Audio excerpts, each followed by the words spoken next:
Ang leader ng Senado, si Senate President Soto, naroon pong patutsada kay Senator De La Rosa matapos na lumiban at hindi humadepensahan yung budget ng Department of National Defense para sa 2026.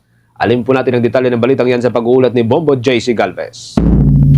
May patutsada si Senate President Vicente Soto III kay Senador Ronald Bato de la Rosa matapos itong hindi sumipot sa Senado upang depensahan ang panukalang pondo ng Department of National Defense para sa 2026. Humalili si Senate Committee on Finance Chairman Senator Win Gatchalian sa lahat ng budget sponsorship ni De La Rosa upang depensahan ito sa plenaryo ng Senado. Kabilang sa dapat na dedepensahan ni Senador Bato ay ang panukalang pondo ng Department of National Defense at mga attached agencies nito, Philippine Drug Enforcement Agency, National Intelligence Coordinating Agency at National Security Council. Sa panayam, iginit ni Soto na buhat ng lumiban si De La Rosa sa pagbubukas muli ng sesyon ng Kongreso noong Nobyembre Agis ay hindi ito nagpaalam sa kanya. Hirit pa ni Soto, hindi raw okay na hindi mo upuan ng partikular na ahensyang nakatalaga sa iyo at sana raw ay hindi na lamang kinuha ang chairmanship.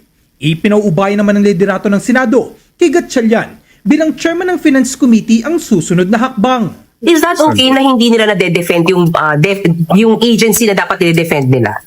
Hindi okay yun. In the first place, dapat hindi mo hiniling na makuha mo yung mga chairmanship na yun. Hindi mo naman kung kaya mo.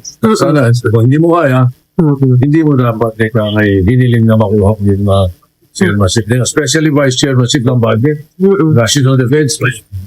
Napakahalaga eh. So, I leave it to Senator Gatchalian, who's the chairman of the Committee on Finance.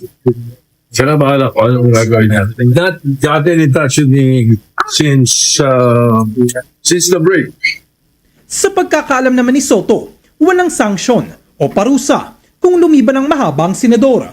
Ngunit kanya raw babalikan ng rules ng Senado. Wala naman.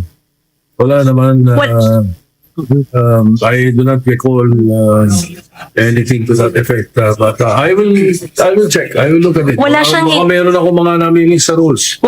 Kaugnay naman sa mga ulat na may arrest warrant na laban kay De La Rosa, kinumpirma ni Soto na walang hinihinging tulong ang senador.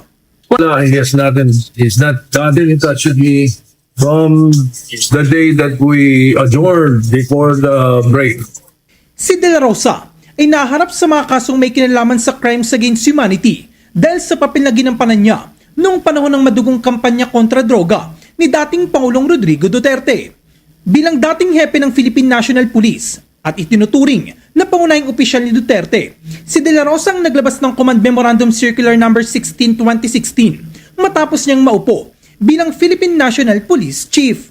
Ang nasabing memorandum ang naging batay ng Project Double Barrel na siyang nagpasimula ng kampanya laban sa illegal na droga ni Duterte na kalaunan ay nakilala bilang Oplan Tokhang.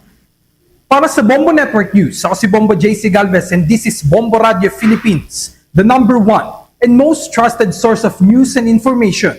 Basta Radio, Bombo! For the most trusted source of news and information, visit our website at www.bomboradio.com. Follow us on Bombo Radio mobile app, Facebook, YouTube, TikTok, and X, formerly Twitter.